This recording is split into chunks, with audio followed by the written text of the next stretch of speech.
नमस्कार, मैं सिमरन पांडे और आप देख रहे हैं श्री न्यूज। आइए देखते हैं लखनऊ से श्री साथी विजय गुप्ता की रिपोर्ट।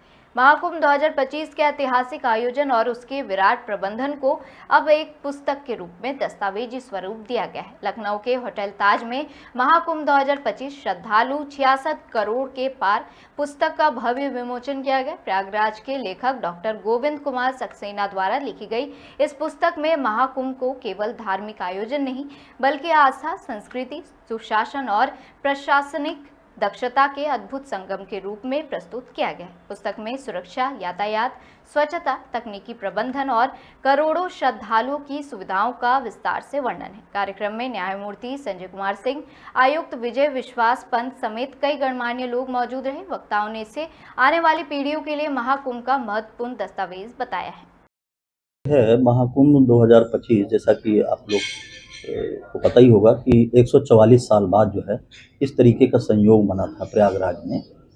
तो यहाँ पे भारत सरकार, उत्तर प्रदेश सरकार की जो कोशिशें थी वो कामयाब हुई और पूरे भारत की जो जनसंख्या है उसके 50% से ज़्यादा लोग एक प्लेस पे मतलब प्रयागराज आए।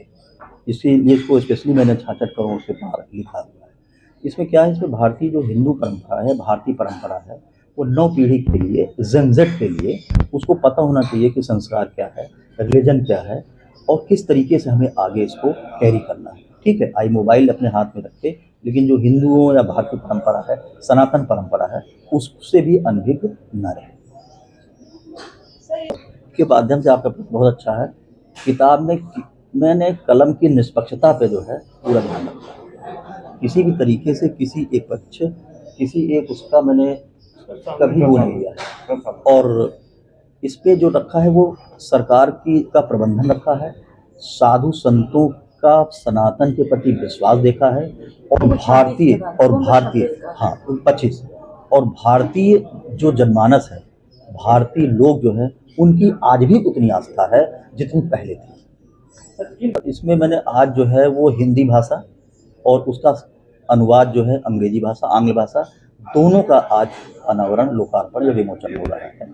इसको लिखने में कौन सी संघर्ष की कहानी है, लेकिन यह है कि कभी मैंने गिव अप नहीं किया, अपनी कलम की रोशनाई को सूखने नहीं दिया। और ये 6 महीने की हमारा रिसर्च, एक तरीके से रिसर्च पेपर है। इसमें वो सारी छोटी छोटी चीज़ें आप लोगों को मिलेंगी, दर्शकों को मिलेंगी, पाठकों को, विद्वान पाठकों को मिलेंगी, ताकि उनको लगेगा कि क्या है, क्यों इतना गवर्नमेंट, क्यों इतना सरकार जो है इसके पीछे अपने आप को लगाए हुई थी, समर्पित की हुई थी, ये क्या है। तो आधुनिक तकनीक और हमारी हिंदू परंपरा, सनातन परंपरा को जिस तरीके से दिखाया गया था उसी का 18 अध्याय में इस पुस्तक में मैंने विवेचन किया है। अब आप पीछे अगर तुलनात्मक अध्ययन करेंगे, तुलनात्मक विश्लेषण में हम ये पाएंगे 2001 से लेकर के 2024 के करीब 3 कुंभ मैंने देखे और इस कुंभ में पूरा सरकार की नीतियां ऐसी हो गई थी कि पूरे प्रयागराज का जो इंफ्रास्ट्रक्चर था, मूलभूत ढांचा ही बदल दिया। और ठीक है, कहीं कुछ दिक्कतें आई होंगी, एक घर में भी 10 मेहमान आ जाते हैं तो दिक्कतें होती हैं। हमारा 20-22 लाख का शहर, उस शहर में इतने लोग आ गए, दिक्कतें हुई, लेकिन अभूतपूर्व था सुविधाओं के कारण।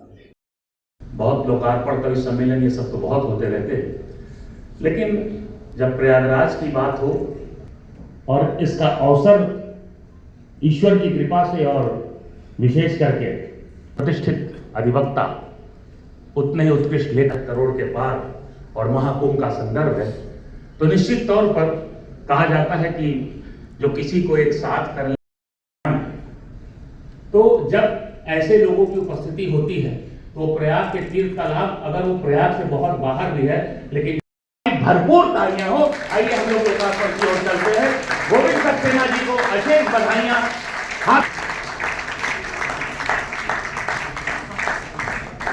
मैं मुख्य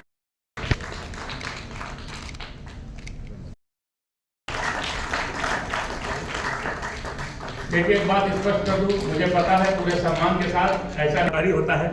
आइए मैं श्री अजीत सिंह जी और प्रवीण कुमार श्रीवास्तव जी से आग्रह करता हूं कि श्री उदय प्रताप सिंह जी